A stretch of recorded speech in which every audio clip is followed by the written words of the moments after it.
बल बैठ जाना चाहिए था। लेकिन हो क्या रहा है? ईरान की तरफ से आज भी इजराइल की तरफ मिसाइलों की 44वीं खेप दागी गई है। कुछ इस तरह से ईरानी मीडिया और मिलिट्री की तरफ से यह वीडियो जारी करके ताजा हमले की जानकारी दी।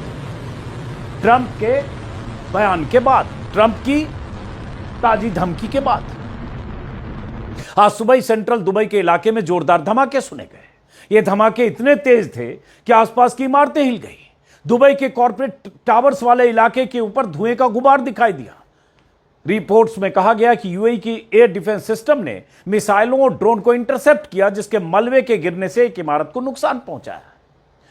बहुत बार दावे किए जा रहे हैं कि जितनी मिसाइलें दागी जा रही है वेस्ट एशिया के देशों पर, उनमें से 90% या उससे ज्यादा मिसाइलें इंटरसेप्ट करके या ड्रोन उनको गिरा दिया जा रहा है। लेकिन दागी तो जा रही है, बहुत ड्रोन और मिसाइल जारी हैं। बयान अमेरिका से, अगर ईरान हमले कर ही नहीं पा रहा है, ईरान की पूरी ताकत खत्म हो गई, तो ये सब अमेरिकी लौट क्यों रहे हैं? उन्हें लौटने के लिए क्यों कहा गया? और वेस्ट एशिया के देशों में जो दूतावास हैं वहां खाली करने को क्यों कहा गया? स्ट्रेट ऑफ हॉर्मुज पर ईरान ने ऐसा कंट्रोल कर रखा है कि अमेरिका की हवा खराब है, वहां से तेल टैंकर और कार्गो शिप निकल नहीं पा रहे हैं। फारस की खाड़ी से लेकर स्ट्रेट ऑफ हॉर्मुज तक ईरान के निशाने पर आने वाले जहाजों की तादाद अब 15 से ज्यादा हो गई है। अमेरिकी जहाज समेत 6 तेल टैंकर्स तो परसों ही रात के धमाके में विस्फोट का शिकार हुए थे, हमले के शिकार हुए थे। ईरान के नए सुप्रीम लीडर मुस्तफा खामनेई ने कल अपने पहले बयान में ऐलान कर दिया है कि स्ट्रेट ऑफ हॉर्मुज से हम दुश्मनों के जहाजों को नहीं गुजरने देंगे। ईरान के सुप्रीम नेशनल सिक्योरिटी काउंसिल के सेक्रेटरी अली लारिजानी ने भी तीनों सोर्सेस को अमेरिकी खुफिया जानकारी पर बात करने के लिए गोपनीयता की शर्त पर बोलने की अनुमति दी गई थी। अल जजीरा की इस खबर के मुताबिक आईआरजीसी ने अमेरिका और इसराइल पर 44वें हमले की घोषणा कर दी है।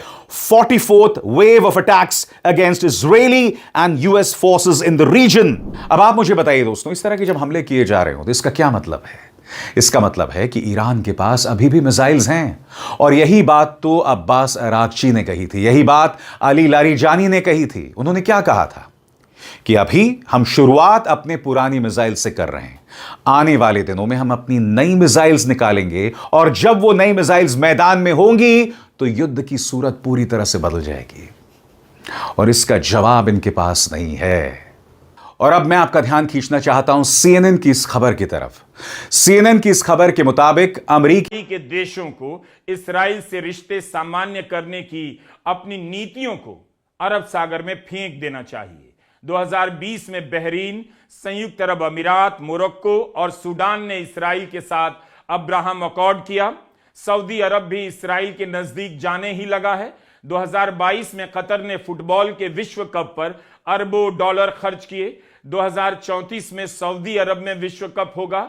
यह सब इसलिए भी हो रहा है ताकि दुनिया को दिखाया जा सके कि मुस्लिम देश बदल रहे हैं। इसराइल के लिए इन बातों का कोई मतलब नहीं। याद कीजिए, युद्ध से पहले जब तेल अवीव में भारत के प्रधानमंत्री नरेंद्र मोदी और नेतन्याहू गले मिल रहे थे, तब नेतन्याहू ने एक हेक्सागन अलायंस की बात की थी। उसी बयान में नेतन्याहू ने शिया एक्सिस के साथ साथ सुन्नी एक्सिस की भी बात की थी। नेतन्याहू अब तक ईरान और उसके सहयोगियों को शिया एक्सिस बताते रहे। उसी ने किया। क्या अमेरिका अपने नुकसानों को छिपाना चाहता है? नुकसान नहीं, अपनी शर्मिंदगी को छिपाना चाहता है। अब रिपोर्ट छपने लगी है कि ईरान के मिसाइल लॉन्चर सिस्टम में ऐसा क्या है जो अमेरिका और इसराइल के हमले के बाद भी टिका हुआ है और जिसके कारण पूरे क्षेत्र में दहशत है।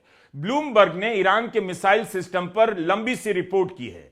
इसराइल के आयरन डोम को लेकर युद्ध की रिपोर्टिंग में कितने पन्ने खर्च कर दिए गए।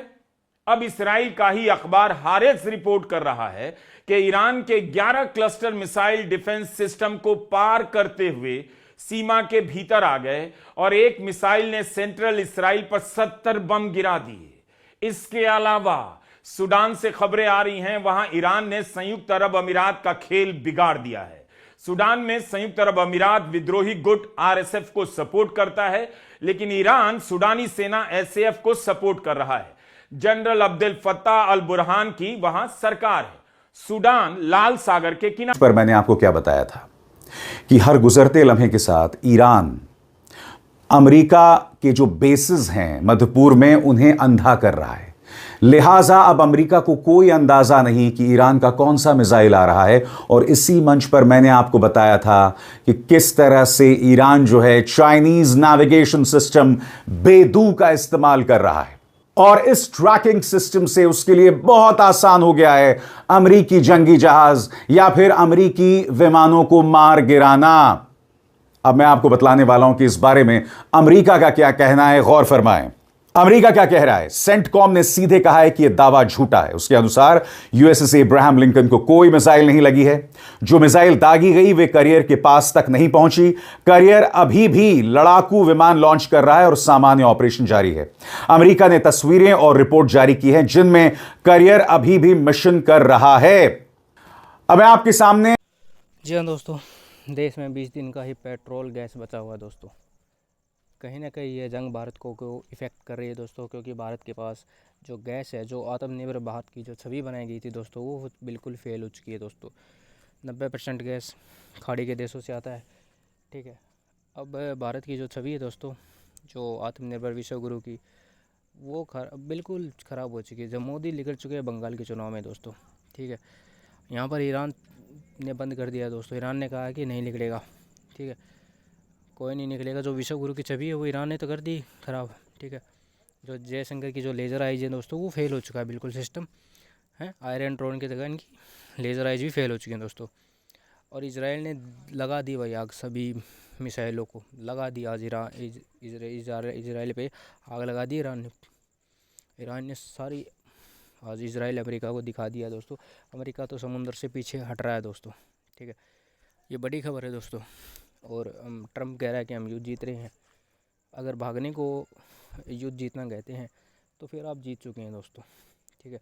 हमारा जो मोदी है वो नरेंद्र सरेंडर उसे सही बोलते थे, वो तो बिल्कुल सरेंडर हो चुका है दोस्तों, ठीक है।